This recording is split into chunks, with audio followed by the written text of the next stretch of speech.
goes hand in hand.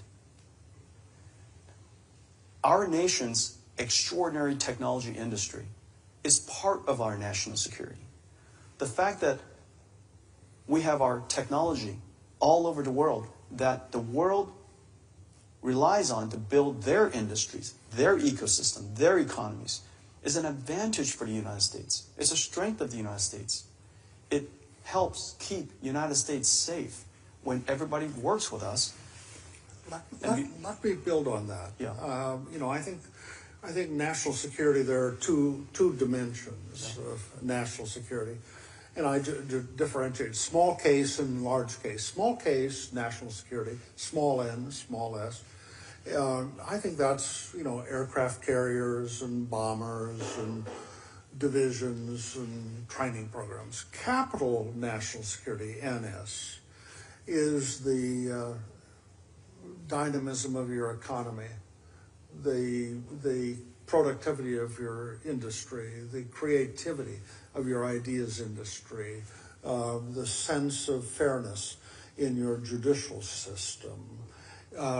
You are here, you benefit from that larger case, but you're building that larger national security industry. Tell us how you think about your role on national security. Number one, NVIDIA was birthed in the United States. We are a proud American company. We're inventive, we're vibrant, we're at the center of the single most important industrial revolution in human history. This is an industrial revolution in every single way as important as electricity. No. We are going to impact every single industry, every single company. Every country will build it. Every company will use it. We export American technology wherever the United States would like us to export the American technology. This is an extraordinary opportunity for us to make a substantial contribution to our national security. We also know that national security and economic security and economic prosperity go hand in hand. The wealthier our nation, the more we can fund the mightiest military on the planet. And I do believe that it is the case where, because of this new industrial revolution that we've started, we are creating new factories in America. We're creating new jobs in America. And somebody recently told me that we contributed more to economic growth singularly than just about any company in the world today to the American economy. And I believe that that's probably true. And the reason for that is NVIDIA is a multi-$100 billion company supporting multi-$100 billion companies going after trillion dollars of industry. And so the economic prosperity, the technology leadership, unquestionable. The economic prosperity that we can contribute to, unquestionable. Now the question then becomes, how do we think through the diffusion of, the export of, the proliferation of American technologies and standards? We should, of course, number one, safeguard our national security, the little n, little s, to ensure that adversaries don't have access to sensitive technology or advanced technology that we don't need them to have access to. We should, number two, ensure that American companies, American technology companies, through partnership with us, have the benefit of the best and first. But then after that, after number one and number two, we should also proliferate American technology standards, compete around the world, fuel this flywheel of funding our R&D so that we can continue to be the mightiest technology industry in the world, so that we can fund the mightiest military in the world. And all of that, I think, goes hand in hand. Several times,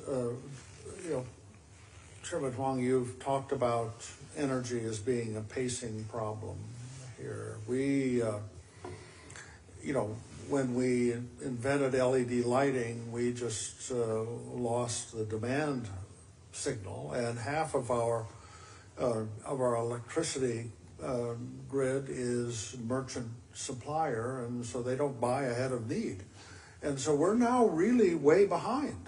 Yeah. You pointed out that China has built out twice the capacity of electricity than has the United States.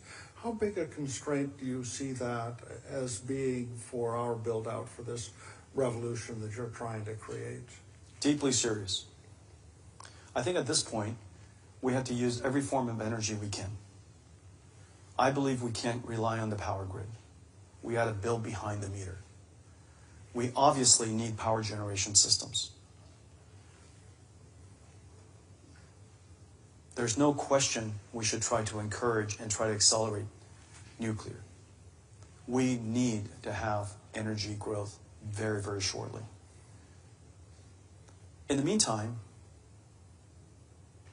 we're advancing our technology so quickly. No company our scale has ever introduced new generations every year.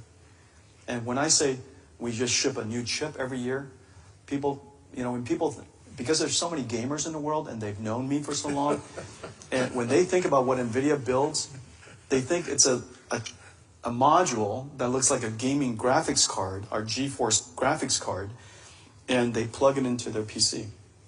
Well, a GPU for AI centers, AI data centers, that GPU weighs 2 tons. It has 1.5 million parts. It consumes 200,000 watts. It costs $3 million. Every so often somebody says, these GPUs are being smuggled. I really would love to see it. Yeah. Not to mention, you have to smuggle enough of them to fill a football field full of these things so that you could run it as an AI data center. And so, anyhow, the technology that we make each year allows us to increase the performance at about the same power by many times. And let me just pick a number, say 5 times or 10 times each year. As a result, our energy efficiency improves by 5 times or 10 times each year. But the problem is this. We're at the beginning of this technology build-out. I'm improving the performance by a factor of 10 times each year, but demand is going up by a factor of 10,000, 1,000,000 times each year. AI is getting more compute intensive, the adoption's going way up, I've got all these exponentials. And so we're going to keep chasing this. We're going to be completely dedicated to advancing the technology as fast as we can. But the bottom line is we need energy.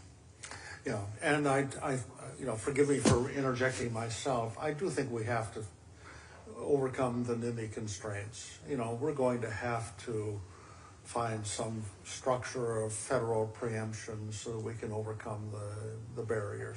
That's my comment. That's not your comment. I don't want you to get in trouble for my saying that. Let me ask you, last year... Thank you for that.